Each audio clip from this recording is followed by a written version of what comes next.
क्या आपने कभी सोचा है जब भी आप ध्रुव राठी की कोई वीडियोस देखते हो, चाहे वो पॉलिटिक्स हो या इकोनॉमिक्स, आपको टॉपिक पसंद हो या नहीं हो, आप through out the video hook हो जाते हो। ऐसे क्या मैजिक है उनकी वीडियोस में कि आपको ये समझ में ही नहीं आता कि आप एक वीडियो देख रहे हो जो टॉपिक मेरे को शायद पसंद भी नहीं है। देखिए, मैजिक बहुत ही सिंपल है। वो यूज करते हैं कहानी ऑन एवरी सिंगल स्टोरी। जो कहानी हमें ना ही सिर्फ फैक्ट से बल्कि हमें इमोशनली भी कनेक्ट करती है। इस वीडियो में हम लोग देखेंगे कि कैसे आप भी अपने स्क्रिप्ट से एक ऐसी कहानी बना सकते हो जो आपके ऑडियंस से इतना ज्यादा कनेक्ट करे कि वो भी पूरा वीडियो देखने में मजबूर हो जाए। भाई, स्टोरी टेलिंग कोई नई टेक्निक नहीं, ये सदियों से चली आ रही है। हमारे राजा महाराजा भी स्टोरी सुनते पे सुनाते थे। हमने बचपन में भी बहुत ज़्यादा स्टोरीज सुनी है और सुनाई भी है। बट ये टेक्निक अगर आप अपने स्क्रिप्ट में यूज करोगे, that it has the potential कि आप अपने वीडियोस को वायरल कर सकते हो। तो गाइस, ध्रुव राठी के जो वीडियोस हैं वो एक पर्टिकुलर फ्रेमवर्क को फॉलो करते हैं, and that framework is called as PFS. PFS का मतलब problem, fight and then solution. जो कि टॉपिक है, सपोज कीजिए जीडीपी है या क्लाइमेट चेंज है, he relates that thing to a certain person. जैसे क्लाइमेट चेंज है तो वो उसको रिलेट करेंगे टू अ पर्सन, नहीं अ फार्मर और समवन जो क्लाइमेट चेंज से सफर कर रहे हैं। तो जो ध्रुव राठी यूज करते हैं, that also focuses on three parts. First one is a problem, then there is a fight, then there is a solution. तो हर चीजों का solution नहीं मिलता। जैसे climate change का there is no solution, so there is a conclusion you can say. So this is the overall framework that Dhruv Rathi uses on his videos. But the thing is, Dhruv Rathi बहुत ज़्यादा ये focus करते हैं कि उनका words choosing जो है वो बहुत simple हो। अगर वो बहुत ज़्यादा कॉम्प्लिकेटेड वर्ड्स यूज़ करेंगे तो वो बहुत ज़्यादा कनेक्ट नहीं कर पाएंगे। और स्टोरी की यही सबसे बड़ी एक आप कह सकते हो फीचर है। You need to make it very much simple, very much grasping. आपने जितना ज़्यादा कॉम्प्लिकेट करोगे उसको, उतना ही ज़्यादा लोग डिस्कनेक्ट करते रहेंगे। ओके, बट ये जो स्टोरीज हैं, अगर आपकी स्टोरी में कोई जर्नी नहीं है, अगर आपने सिंपल एक राजा था, रानी थी, दोनों बहुत हंसी मजाक में थे और कहानी यहीं पे खत्म कर दी, तो वहाँ पे जो स्टोरी है वो ज़्यादा एंगेजिंग नहीं बनती। हमें उस राजा को लेके जाना पड़ेगा ऑन अ जर्नी, जिस जर्नी में आप उस राजा को इमोशनली देखोगे, वो कैसे स्ट्रगल कर रहा है, वो कैसे प्रॉब्लम्स में है, वो कैसे ओवरकम करता है प्रॉब्लम्स को, तब जाके आप उस कहानी से इमोशनली जुड़ोगे।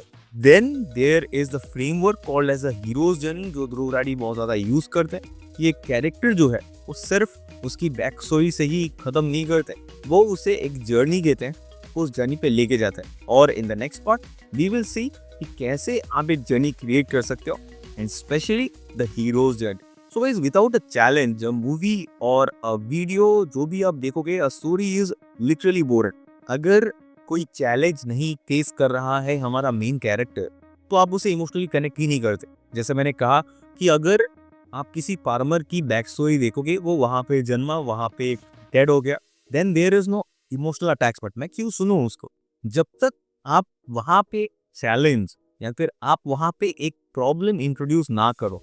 ध्रुव राठी बहुत ज्यादा एम्फेसाइज करते हैं इस चीजों को कि उनकी जो कैरेक्टर बिल्डिंग है उसमें वो जो कैरेक्टर है वो जर्नी के थ्रू जाए। तो अगर आप अपनी कहानी में एक जर्नी दिखाना चाहते हो, then there are three parts in the heroes journey. First is the departure, जहां हीरो डिपार्चर करता है अपने घर से, अपने कंडीशन से को निकलता है। Then there is an initiation, जहाँ पे वो फेस करता है बहुत सारे चैलेंजेस और फाइट करता है, लर्न करता है and all. And then there is a return, वो वापस आता है और वापस आता है और पूरा ट्रांसफॉर्म हो चुका होता है। ओके, और ये सबसे मेन फैक्टर क्यों है कि आप एक इमोशनल जर्नी से, एक चैलेंज से रिलेट करते हो, क्योंकि जब आप कोई इंस्टाग्राम फीड देखते हो एक सेलिब्रिटी का या फिर एक कंटेंट क्रिएटर का जो सिर्फ अपने लाइफ के अच्छे मोमेंट्स को ही शोकेस करते हैं, तो आप उनसे कनेक्ट ही नहीं कर पाते हो। क्योंकि आप जब इंस्टाग्राम में देखते हो कि सब कुछ एक पर्सन के लाइफ में अच्छा चल रहा है, और फिर आप अपने लाइफ में देखते हो कि आपके लाइफ में तो बहुत ज्यादा चैलेंजेस हैं, तब आप उनसे इमोशनली कनेक्ट नहीं कर पाओ। जब आप देखोगे कि हाँ, इस पर्सन के अंदर भी चैलेंजेस है, वो भी बहुत ज्यादा स्ट्रगल्स करते हैं, तब आप एक जर्नी से कनेक्ट करते हो। क्योंकि चैलेंजेस आप ही फेस कर रहे हो, आप यही एक्सपेक्ट करते हो कि दूसरा पर्सन भी चैलेंजेस फेस करे। And this is the same framework that is used in a lot of Tech Talks, a lot of films. जैसे मैंने कहा, बाहुबली में आप इस चीज को पाओगे, आप स्वदेश में, महाभारत में आप देखोगे कि अर्जुन की जो स्टोरी है, या कर्ण, आप अर्जुन से ज्यादा कर्ण से रिलेट क्यों करते हो, आई होप आप रिलेट कर पाओगे। कि कर्ण के चैलेंजेस आपने बहुत ज़्यादा देखे हैं, लेकिन अर्जुन के चैलेंजेस आपने बहुत ज़्यादा ना सुने हैं। आपने सिर्फ देखा है कि अर्जुन ऑल टाइम वो जीतते हैं, ऑल टाइम वो नंबर 1 रहते हैं। But Karna is a person जो बहुत ज़्यादा लाइमलाइट पे तो रहते हैं, पर बहुत ज़्यादा चैलेंजेस फेस करते हैं। इसीलिए हम कर्ण से बहुत ज़्यादा रिलेट कर पाते हैं rather than relating with Arjun, जहाँ पे वो ऑल टाइम जीते ही जाते हैं। तो guys in the next part we will see कि आप ये जो पूरा फ्रेमवर्क है कहानी का, वो अपने ऑडियंस को कैसे कनेक्ट करवा सकते हो और अपने ऑडियंस को कैसे एक इमोशनल रोलर कोस्टर राइड में लेके आ सकते हो। तो जैसे हमने प्रीवियस पार्ट में डिस्कस किया कि there are 3 parts in your story. There should be a departure, there should be an initiation of the problems and then there is a solution. Okay, so for departure आप एक back story दोगे और फिर वहां पे एक problem introduce करोगे, जो प्रॉब्लम आपके कैरेक्टर को लेके जाएगी to fight with external problems और इंटरनल प्रॉब्लम्स। ओके, इसको आप अपने ऑडियंस के साथ कैसे कनेक्ट करोगे? जब आप वीडियो स्टार्ट करो तब आपको दिखाना पड़ेगा एक इनिशिएशन, आपको दिखाना पड़ेगा एक डिपार्चर, आपकी जो भी बैक स्टोरी है। जैसे एग्जांपल लेते हैं, जैसे हम लोग जीडीपी का एग्जांपल लेते हैं, तो आप दिखाओगे कि जीडीपी क्या है, क्या चीज़ें। देन आप इंट्रोड्यूस करोगे एक कैरेक्टर जो कि जीडीपी इंडियन जीडीपी से कैसे वो सफ़र कर रहा है। जीडीपी ग्रो कर रही है तो वो हैप्पी है। जीडीपी जब क्रैश कर गई, सब उसकी जो एक्सटर्नल प्रॉब्लम चाइना की वजह से जीडीपी क्रैश की, उसके लिए आपके मेन कैरेक्टर को क्या क्या प्रॉब्लम्स आ रही है। Then there is from that problem हम लोग जाएंगे इनिशिएशन। इनिशिएशन मतलब फिर वो स्ट्रगल करेगा, बहुत ज़्यादा वो फाइटिंग करेगा। जीडीपी गिर गई तो शेयर मार्केट डाउन हो गया, तो क्या क्या प्रॉब्लम्स हुए उसे, उसके फिनेंशियली ईएमआईज उसकी पेंडिंग्स हो गई और जो भी प्रॉब्लम्स है उसका फाइट किया। Then there is a conclusion, तो मे बी गवर्नमेंट ने कुछ किया या फिर उसने वही साइड बिजनेस स्टार्ट किया, जो भी है।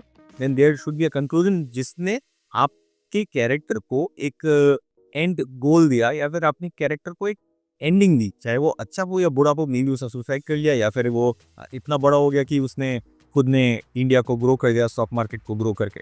सो this is the complete structure of your journey.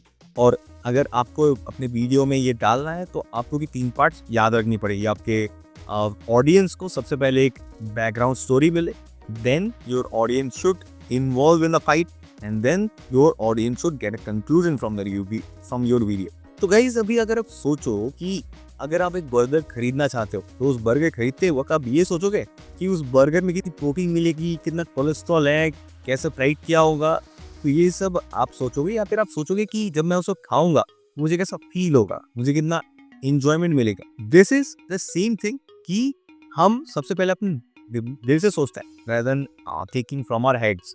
Similarly to the stories, जब आप अपनी स्टोरीज में इमोशंस ना डालो तब तक आपकी स्टोरी आपके ऑडियंस को रिलेटेबल लगेगी ही नहीं। तो आपकी स्टोरीज को कैसे इमोशंस डालते हैं, आपकी स्टोरीज को दिल से कैसे कनेक्ट करवाते हैं, वही देखेंगे हम लोग इन द नेक्स्ट पार्ट। तो गाइस ये बहुत ही सिंपल है कि लोग सबसे पहले अपने दिल से सोचते हैं rather than their heads. सो ध्रुव राठी भी बहुत ज़्यादा इस चीज़ को यूज़ करते हैं कि वो अपनी कहानी में जितना ज़्यादा हो सके इमोशंस का तड़का बहुत ज़्यादा स्प्रेड करें ताकि लोग इमोशनली कनेक्ट हो। बहुत ही कॉमन है, आप एडवर्टाइजमेंट्स में, आप सेल्स में बहुत ज़्यादा चीज देखोगे कि अगर कोई नया प्रोडक्ट लॉन्च है वो बहुत ज़्यादा फोकस करते हैं वो कनेक्ट कैसा करेगा टू देयर ऑडियंस। अगर कोई कैंडी लॉन्च है तो बहुत ज़्यादा फोकस करते हैं कि लोग वो उस कैंडी से इमोशनली कनेक्ट हो, रेदर देन वो ये सोचें कि उस कैंडी को खाते वक्त मुझे कितनी कैलोरीज मिलेगी and all. Okay, so this is very much important to include in your stories. अभी क्वेश्चन ये आता है कि कोई भी बोरिंग टॉपिक है जैसे जीडीपी है या फिर पॉलिटिकल कोई भी टॉपिक है या फिर इकोनॉमिक्स है, उसे आप कैसे ज़्यादा से ज़्यादा रिलेट करवा पाओगे और इमोशंस डाल पाओगे टू योर ऑडियंस। उसके लिए आपको अपने ऑडियंस को एक जर्नी में लेके जाना तो पड़ेगा, बट उस जर्नी में इमोशंस बहुत ज़्यादा होनी चाहिए। कैसे? अगर सपोज कीजिए जीडीपी की बात करें तो जीडीपी की अगर स्टोरी है वो आप ध्रुव राठी कनेक्ट करते हैं टू अ पर्सन और उस पर्सन के अंदर के इमोशन भी वो बहुत ज्यादा दिखाने की कोशिश करते हैं इस वीडियो। जैसे जीडीपी ने उनके लाइफ को कैसे हैम्पर किया। जीडीपी ग्रोथ अगर होता है तो वो जो पर्सन है, वो जो फार्मर है या फिर कोई भी पर्सन है, वो कैसे इफेक्ट करता है, that is number 1। Second is emotionally वो कैसा फील करता है। इमोशंस जैसे सैडनेस है, जैसे दुखी हो जाता है, फिर जब जीडीपी लो होती है या पॉल्यूशन कम होता है वो अच्छे से सांस ले पाता है, वो बहुत ज़्यादा हैप्पी होता है। उसकी बेटी जीडीपी क्रैश के लिए कहीं पे चली जाती है, वो सुसाइड करती है या फिर दूसरी कोई भी प्रॉब्लम के लिए उसकी बेटी सुसाइड करती है। तो ये सारी चीज़ें जो इमोशंस है ना, वो लोगों को बहुत ज़्यादा कनेक्ट करवाते हैं विथ योर स्टोरी। और अपनी इमोशंस को और ज़्यादा स्ट्रॉन्ग करने के लिए और एक फैक्टर बहुत ज़्यादा यूज़ करते हैं Dhruv Rathee, that is called as real life anchor. जैसे पोल्यूशन का अगर सिनेरियो है, तो आप पोल्यूशन को दिखा सकते हो as a thing that is affecting overall India. तो अगर इंडिया की बात हो जाए, आप भी इंडिया में हो, तो आप बहुत ज़्यादा कनेक्ट करोगे। अगर दिल्ली का कोई प्रॉब्लम है, तो वहाँ पे अगर उन्होंने कहा कि दिल्ली के चांदनी चौक में वो लड़की एक बार गई थी, तो जिन्होंने भी चांदनी चौक के बारे में सुना है, जो भी कहे हैं, वो बहुत ज़्यादा कनेक्ट कर जाएंगे। That is called as emotional anchoring. Okay, जितना ज़्यादा भी एंकरिंग करोगे, उतने ही ज़्यादा लोग खुद को और ज़्यादा रिलेट करेंगे, जो भी आप यूज़ कर सकते हो इन योर स्टोरी। गाइज, अगर आपको अपने स्टोरी को और ज़्यादा रिलेटेबल बनाना है, तो आप 3 चीज़ों का यूज़ बहुत ज़्यादा कर सकते हो। नंबर 1 इज रिलेटेबिलिटी, या जिसे कहते हैं रिलेटेबल एंकरिंग। जैसे मैंने कहा कि अगर आप चांदनी चौक का एग्जाम्पल दोगे, तो बहुत ज़्यादा कनेक्ट कर जाएंगे to your story. Number 2 is shocking twist. Shocking twist में आप ये कर सकते हो, जैसे कि बहुत हैप्पी एक फैमिली थी, अचानक और जो बेटा है उसने अपने पिताजी को पेट में चाकू मार दिया।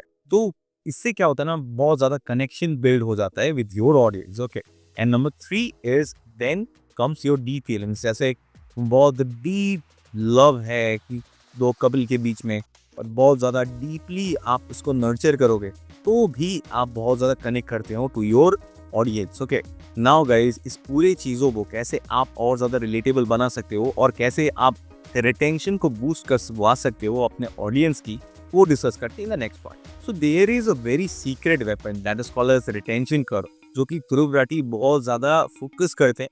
ये जो रिटेंशन कर्व है, ये मेंटेन रहे। क्यों?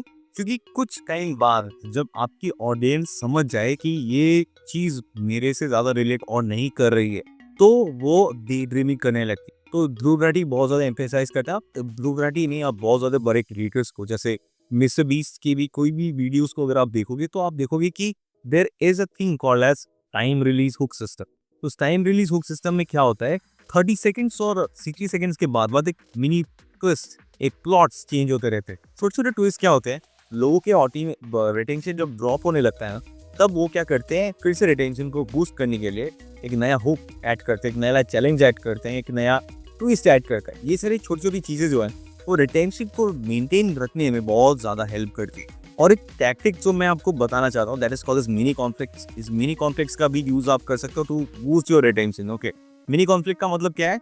इसका मतलब है, जब आप सपोज कीजिए आपने कोई चीज़ कही, उसको फिर खुद ही आप अगर डिसमेंटल करोगे। जैसे मैंने कहा कि heroes journey is the best framework of story telling, मैंने पहले आपको ये कहा था। फिर मैं 30 सेकंड या 1 मिनट के बाद फिर क्या कहूंगा कि heroes journey is the best, but अगर आप फिशिंग कर पर यूज करोगे, तो वो हीरोज जर्नी से भी बहुत बेटर स्टोरी टेलिंग फ्रेमवर्क है। आपने क्या खुद के ही स्टेटमेंट को डिसमेंटल किया, आपने खुद के ही स्टेटमेंट से कॉन्फ्लिक्ट बिठाया। ये सारी चीज़ें जो है ना, वो ज़्यादा उप करती है टू योर ऑडियंस। वो सोचती कि थोड़ी देर पहले तो कहा था कि रिटेंशन कर्व मेंटेन करने के लिए hero journey is the best, then अभी ये खुद ही कह रहे कि आप फिशन कर्व का यूज़ कर दो, वो और बेटर है। ये सारी चीज़ें जो है ना, आप यूज़ कर सकते हो और वो आपके रिटेंशन को बहुत ज़्यादा बूस्ट करेगी। फिर गाइस, जितना ज़्यादा आप अपनी चीज़ों को दिखाओगे rather than just टेलिंग, वो आपकी ऑडियंस को और ज़्यादा इंगेज करके या बुक करके रहेगी। जैसे अगर सिंपली आप एक एटीएम के लंबे लाइन की बात करो, तो वो सर इंगेज होंगे विद देयर ईयर्स। बट अगर आप उस टाइम एक बी रोल चला दो और वहाँ पे एक लंबा लाइन दिखा दो, तो वो उसको देखेंगे भी। तो उनके ears and their eyes both are active at the same time. तो ये सारी चीज़ें जो है ना, आपके ऑडियंस के रिटेंशन को बहुत ज़्यादा बूस्ट करेंगी। So guys, in the next part हम लोग डिस्कस करेंगे कि आपको प्रोफेशन कोई भी हो, आप कैसे इस पूरे स्टोरी टेलिंग फ्रेमवर्क को यूज़ करोगे to build and engage and cook your audience. तो अगर आप एक फ्रीलांसर हो, then make your customer the hero. आप एक कस्टमर के थ्रू ही आप उसे जर्नी में लेके जाओगे, जिससे आप उसके प्रॉब्लम्स को दिखाओगे, आप उसे फाइट करवाओगे, देन कंक्लूजन दोगे कि आपका जो सर्विस है that is the best thing they can have, और उसके थ्रू उससे सोल्यूशन मिलेगा। अगर आप एक एजुकेटर हो, अगर आप एक टीचर हो, तो सिंपल टॉपिक्स को भी आप एक कहानी अगर वहाँ पे ऐड कर दोगे, जहाँ पे आपके स्टूडेंट्स चलेंगे with a journey with you, तो वो बहुत ज़्यादा रिलेट करेंगे और आप एज अ टीचर बहुत ही इजीली आप कॉम्प्लेक्स टॉपिक्स को सिंपल करके अपने स्टूडेंट्स को समझा सकते हो। और अगर आप एक बिजनेसमैन हो, then you must sell the customer story. आपके अपने कस्टमर की स्टोरी को बिल्ड करो और आपके कस्टमर की स्टोरी को सेल करो टू द कस्टमर। जैसे आपका जो प्रोडक्ट है वो कैसे आपके कस्टमर को हेल्प कर रहा है थ्रू आउट देयर जर्नी, और कैसे वो from zero to the pinnacle को कैसे जा सकते हैं आपकी प्रोडक्ट को यूज करके। एंड फाइनली आप हमेशा याद रखना कि आप हीरो नहीं हो, आप गाइड हो, आप मेंटर हो, आप कृष्ण हो, और आपका कस्टमर हो या आपका स्टूडेंट हो या कोई भी हो जिसे आप अपनी स्टोरी सेल कर सुनना चाहते हो, वो है अर्जुन और आप हो कृष्ण। ओके, सो हमेशा इस चीज को याद रखना, कभी भी हीरो बनने की कोशिश मत करना, आप हीरो बनाना। And finally Dhruv Rathee's main power is his story, his narration and his emotions का दरका एंड हिज रिटेंशन। सो आप अगर इस चीज़ों को अपने वीडियो में लेके आओगे तो आप ये एक बहुत ही इंगेजिंग स्टोरी क्रिएट कर सकते हो और फार बेटर बन सकते हो नीवी देन ध्रुव राठी। एंड आपको उसके लिए अपने ऑडियंस को सेल करना पड़ेगा ये story. And one thing to always keep in mind, you must take them from confusion to clarity. जितना ज़्यादा आप क्लैरिटी की तरफ उनको लेके जाओगे उतना ही ज़्यादा चांसेस है कि आप अपनी स्टोरी को सेल कर सको, आप उनकी स्टोरी को बिल्ड कर सको, सेल कर सको। Okay, so if you found this video to be help, please इस वीडियो को एक लाइक करो, शेयर करो with other businessman, with other freelancers जिनको शायद इससे और ज़्यादा हेल्प हो अपनी सर्विसेज को, अपने प्रोडक्ट्स को सेल करने में। और मुझे बताओ कोई भी प्रॉब्लम है, अगर आप वो समझ में नहीं आया तो please comment down below. I will meet you in the next video. Till then take care and bye bye.